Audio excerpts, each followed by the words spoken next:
আসসালামু আলাইকুম, সবাইকে স্বাগত বগুড়া ফুড ভিলেজে। আশা করি সকলেই খুব ভালো আছেন। আজ আমি আপনাদের সাথে শেয়ার করব 1 কাপ আটা আর মাত্র 2টি আলু দিয়ে খুবই মজার বিকেলের নাস্তার রেসিপি। এই নাস্তা তৈরি করা একেবারেই সহজ আর খেতেও হয় অসম্ভব মজার। একবার তৈরি করলে বাসার ছোট থেকে বড় সকলেই খুব খুশি হয়ে যাবে আর খুব মজা করে খাবে। চলুন তাহলে শুরু করা যাক। নাস্তা তৈরির জন্য প্রথমে মিক্সিং বলে নিচ্ছি 1 কাপ পরিমাণ আটা। আটার পরিবর্তে ময়দাও নিতে পারেন। স্বাদ মতো লবণ, হাফ চা চামচ পরিমাণ কালো জিরা, 1 চা চামচ পরিমাণ রেগুলার রান্নার তেল। এখন সবগুলো খুব ভালোভাবে মিশিয়ে নিচ্ছি। ভালোভাবে মেশাতে হবে। এ পর্যায়ে মেশানো যত ভালো হবে নাস্তা খেতে ঠিক ততটাই মজার হবে। আমার মেশানো হয়ে গেছে। এবার অল্প অল্প পানি দিয়ে সফট ডো তৈরি করে নিচ্ছি। পানি একেবারে দেওয়া যাবে না, এতে করে ডো পাতলা হয়ে যেতে পারে। বারে বারে পানি দিয়ে ডো তৈরি করে নিচ্ছি। ডো রেডি হয়ে গেছে। এখন এর সাথে 1 চা চামচ পরিমাণ রেগুলার রান্নার তেল দিয়ে আবারও খুব ভালোভাবে মথে নিচ্ছি। এই ডো সাধারণত পরোটার ডোর মতোই হবে।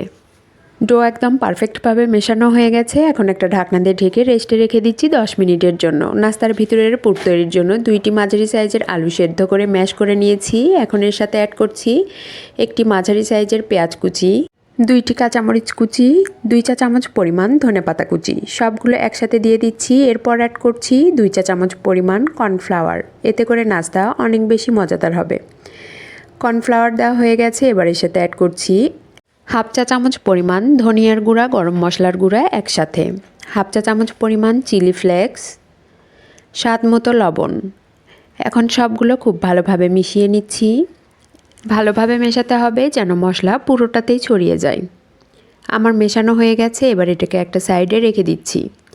আগে থেকে যেই ডো রেডি করে রেখেছিলাম, এবার ঢাকনা সরিয়ে ডোটাকে আবারও খুব ভালোভাবে মথে নিচ্ছি। মথে নেওয়া হয়ে গেলে এটাকে 2 ভাগে ভাগ করে নিচ্ছি। নাস্তা তৈরির জন্য একটা বোর্ড নিয়েছি। বোর্ডের উপরে সামান্য আটা ছড়িয়ে দিচ্ছি। এবার একটা লেচি বোর্ডে নিয়ে নিচ্ছি। এখন এটাকে রুটি বানিয়ে নিচ্ছি। রুটি একেবারে মোটা বা একেবারে পাতলা হবে না, কেমন পুরুত্বের হবে আমি আপনাদের দেখিয়ে দিচ্ছি।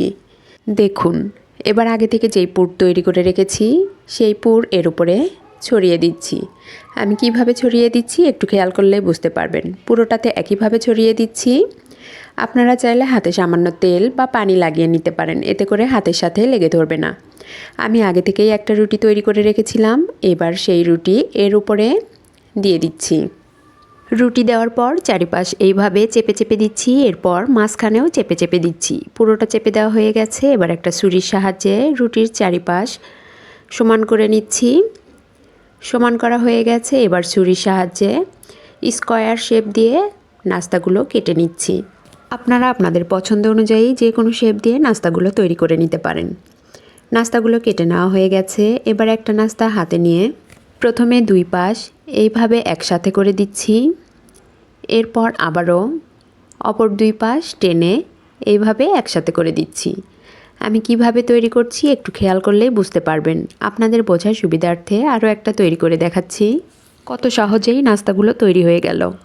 সবগুলো নাস্তা আমি একইভাবে তৈরি করে নিচ্ছি।